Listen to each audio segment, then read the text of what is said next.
It's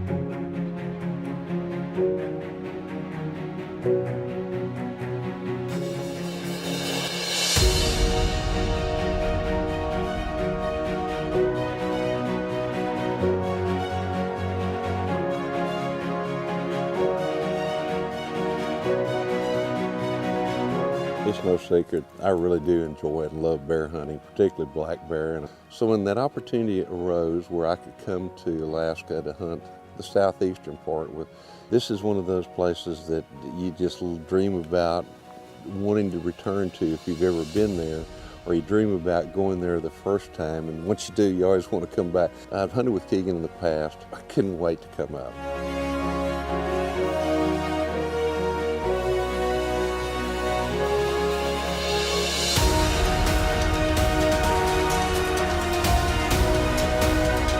We hunt right here in the heart of the Tongass National Rainforest, some of the most diverse and beautiful area in the United States of America. The way we hunt is all a yacht-based hunt.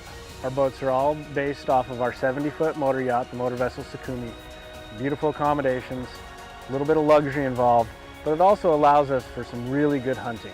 We can take this boat and we can move it up and down the coastline, going from bay to bay, looking for bears, deer, whatever we happen to be hunting at that time of year. On Keegan's Sakumi, absolutely a fantastic boat, and he knows his business, as do his guides. He's got 3 or 4 guides that work with him all the time, and those guys just absolutely know their business. They know how to deal with people, they know the animals, they know the country. Stellar sea lions. That's cool. That is cool. There's another one way back over yonder now, too. You never know what you're going to see out here. That's one of the beauties of hunting with Keegan right here where we are. I mean, sea lions over here. Bears somewhere out here that show up here in a little bit. Unbelievable. Absolutely unbelievable. Eagles everywhere. Yep.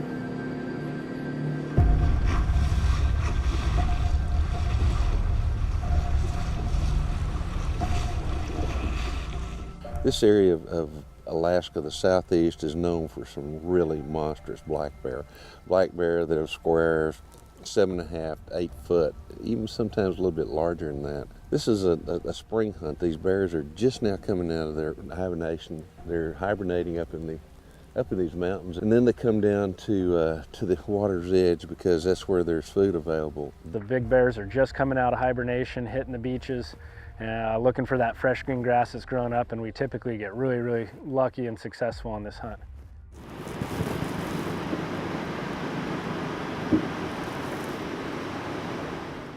Beautiful.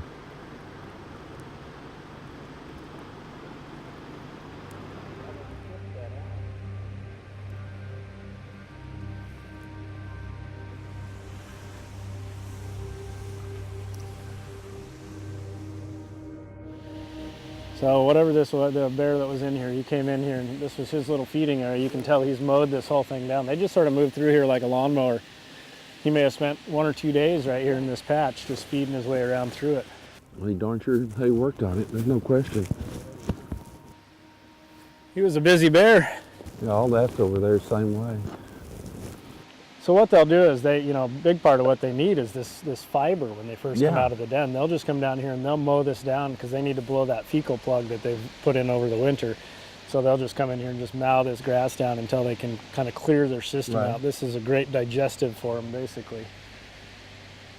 Plus, typically, it's about the only food source available this time of year. Well, Larry, I think we'll go ahead and turn this little boat around and hunt our way back towards the big boat. See if we see a bear along the way. Okay, I like that. Of course, I like everything we're doing, too. Hard not to out here.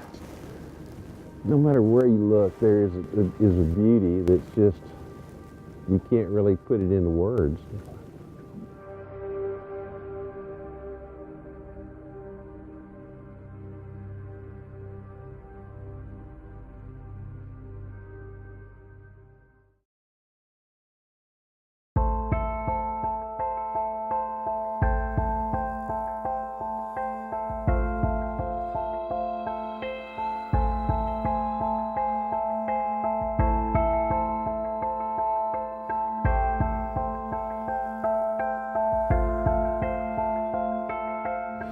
headed south. Got an area that Keegan hunts regularly, and he knows there are bear in there usually quite often this time. A little bit ahead on springtime. There's a fair amount of green grass growing already on the edge of where the water meets the land, and it looks like it's about almost 2 or 3 weeks ahead of time. Heading south, we've got an iceberg up here that we're going to try to stop and get a little bit of ice from. It's 3,000-year-old ice at least, and I understand it's compressed very, very tightly and it lasts a long time. So it's going to be kind of fun to get close to it and get some photographs and maybe get a little ice for iced tea or something a little bit later on this morning as we hit our south. Should be there by about 3 o'clock this afternoon where we're headed, and that'll give us time to hunt a little bit this afternoon as well.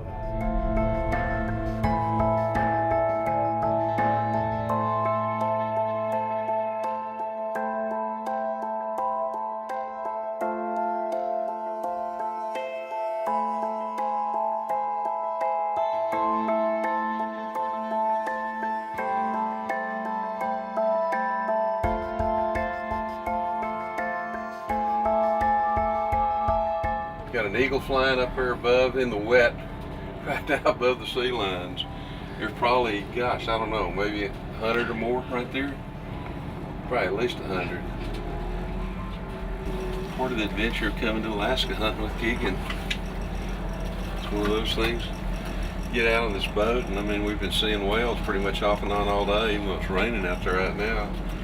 But you look at the sea lines and you go, oh my gosh. Part of the adventure.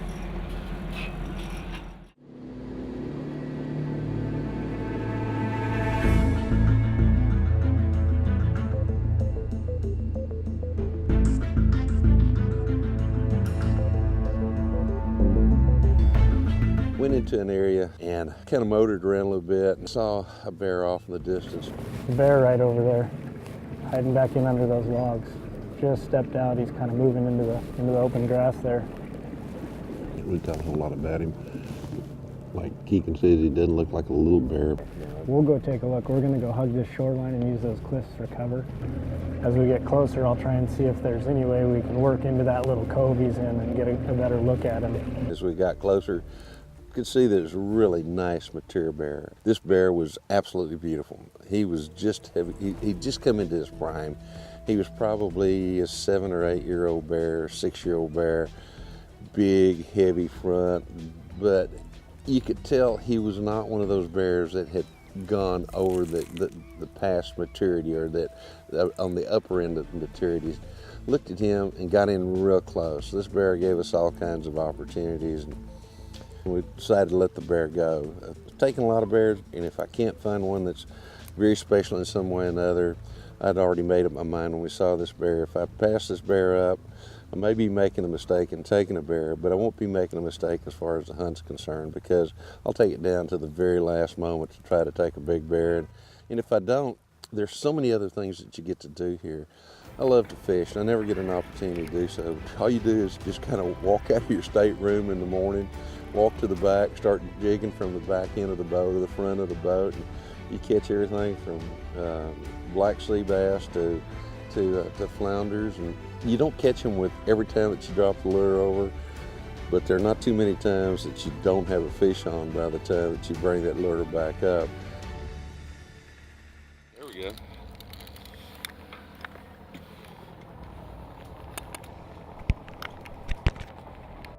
One of the beauties about hunting bear in springtime in Alaska, particularly with Keegan, is normally you don't hunt bear until the afternoon. You can hunt a little bit in the morning, but they really don't move until later in the afternoon. So it gives you a perfect opportunity to go out and do some fishing. We're fishing here with a big old slab looking thing, letting it go all the way down the bottom and then jigging it up, kind of jig. There we go. And if you're lucky, you will catch one every once in a while. Like that right there.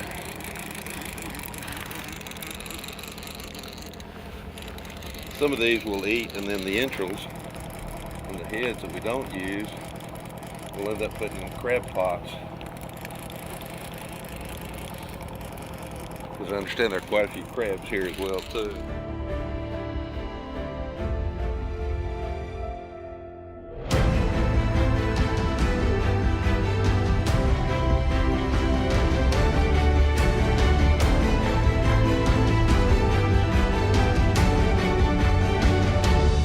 like there are going to be quite a few good fillets there. I think we might have enough for one good meal out of that, maybe. Find out what these fish really taste like right here. These would be black sea bass. They're technically a black rockfish, commonly referred to as sea bass. Very good eating fish. Very good eating. I like that. Got a nice fillet, I'll tell you. Good whack looking meat. Nice.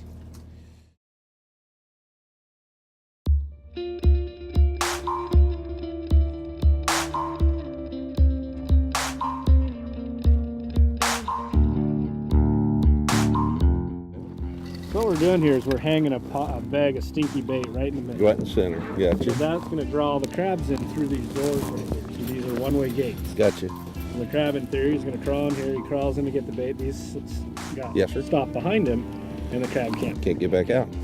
This is the first time I've actually had the opportunity to have my own crab pot to set it.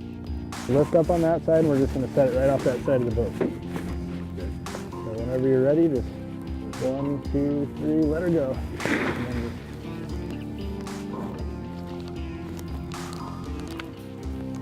There we go. We'll throw the rest of it over.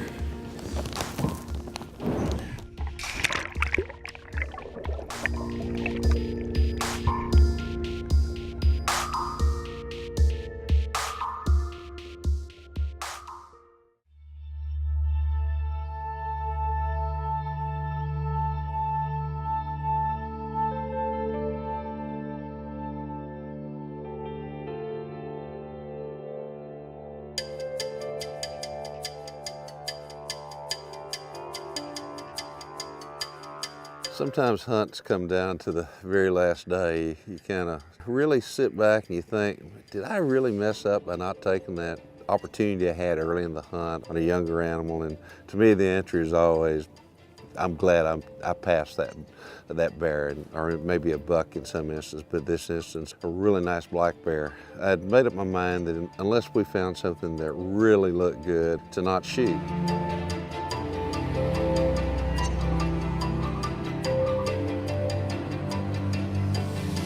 Keegan suggested that we go hunt an area where previously they had seen a really big bear. It was way back in the end of a big, long, narrow bay, and now we knew we could get back there in high tide, but we didn't know whether we could get out of there if low tide started going down. Got way back in there. We're looking way off and see what looks like an animal. And sure enough, put binos on it, and it's not just a moose, it's two moose. And they kind of messed around, fed around for a little bit, and then they took off at a run. In the meantime, Keegan has crawled a tree where he can see way over it. He spots what he thinks is a bear back behind the moose, which is probably the reason that they took off running. But he couldn't see how big the bear was. Before he had a chance to really get a good look at him, he'd walk back into the bushes. Keegan finally came back down. He says, we got to make a decision. We got to make a decision whether we're going to stay right here until dark, wait this bear out. If we do that, tide's going out, we'll probably have to walk probably about 2 miles, maybe even a little bit farther through muck and mire to get back to where we can get a skiff in here to pick us up to get us back to the mothership. But it's getting late, it's raining, it's cold, it's nasty. So we got back onto the boat and we go just a little way, maybe 200 yards, and all of a sudden I noticed Keegan's, he's looking back, and then I hear him say, bear, bear, bear. Bear? Over here, bear, okay. turn back around. Okay.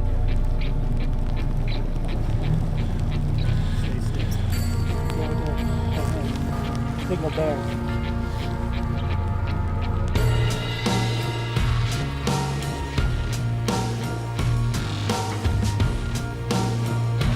We gotta snake the skiff back up the stream a little bit, and then we'll be able to make a stalk on him. So we'll just sit still until we get back out of his where he can see us. Yeah, I can just see the tops of them.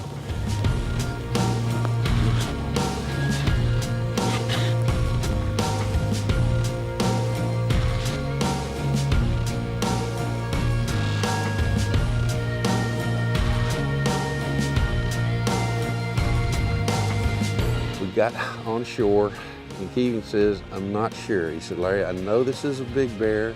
I don't know if it's a great bear. Keegan kept saying, let me look at the head. I want to see the head. Now this, I could tell this thing was plenty wide.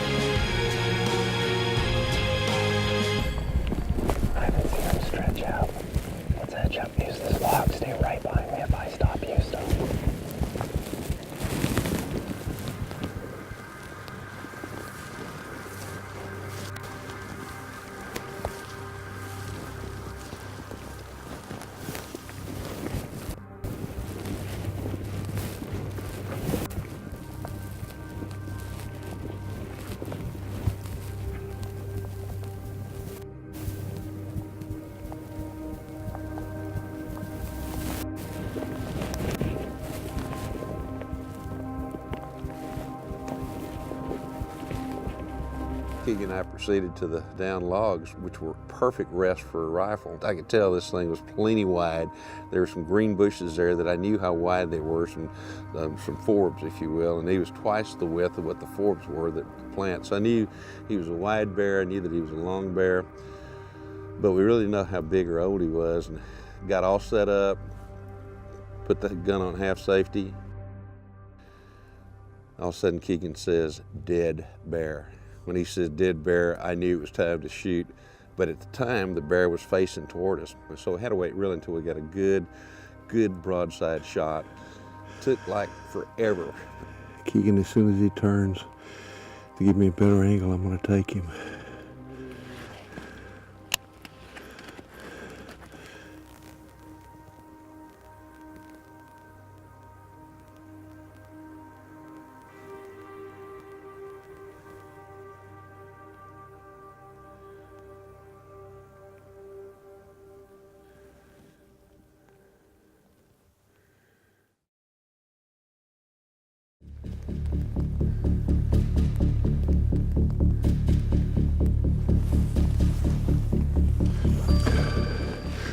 What do you say, Keegan?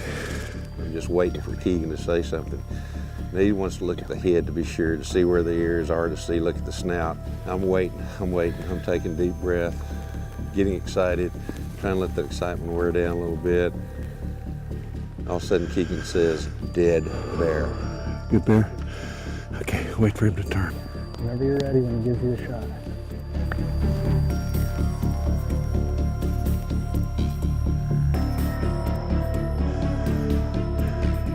Keegan, as soon as he turns to give me a better angle, I'm going to take him.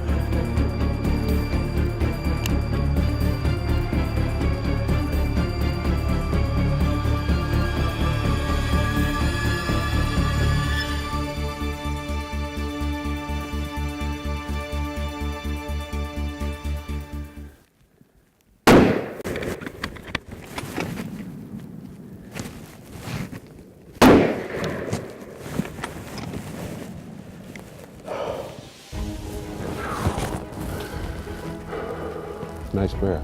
Looked nice, didn't it? Nice bear. Very nice bear. Thank you, sir. You're welcome. Thank you. Thank you, sir. Finally, the bear turned, gave that perfect shot.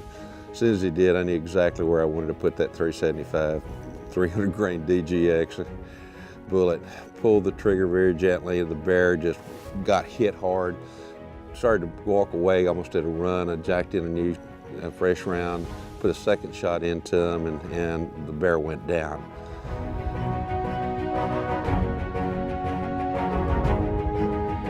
At that point, we still didn't know how really big this bear was. We just thought, well, he's a really nice mature boar. And in some instances, when you go to an animal, you always hope that you don't get ground shrinkage. You always hope that the animal grows. With every step that we took toward this bear, the bigger he got, the bigger he got, the bigger he got. That's a good bear. That's a real good bear. That is a really, really good bear. Beautiful white patch. Look at the head on that guy. I saw that head and knew we were doing it. Oh, I did too. I saw that head. That's what I was waiting for there at the end, was that head to lift up. As soon as he lifted, I said, "Good bear." Well, you said dead bear. And that's what I was getting ready. Look at the paws, Larry. This is what we were waiting for right there. Perfect. Thank you, old bear. We appreciate it. We worked hard for this bear. We did. Everything happened for a reason tonight. Woo-hoo! Got photographs of the bear, skinned the bear, took the skin back to the mothership, gas fleshed it, and finally we laid the bear out to measure him, and the bear ended up squaring 7 feet 10 inches. What a bear. I mean, what a bear. Bear of a lifetime. I've dreamed of taking a nearly 8-foot black bear since I can't remember when. I remembered that I had taken 29 bears. So when I figured that out, I told Keegan I'd taken 29 bear. The 30th I wanted to be special. The one that he put me on truly is special in so many different ways, in terms of size, but in terms of memories. And every animal is a trophy regardless of the size. Trophy has nothing to do with the size of the animal or the age of the animal. It has to do with the memories that it creates. That's a true trophy. This one This one's going to be around in my memory from here till eternity. What a great time. What a great bunch of people to hunt with. Can't wait to go back and hunt with those guys again. Absolutely fabulous operation.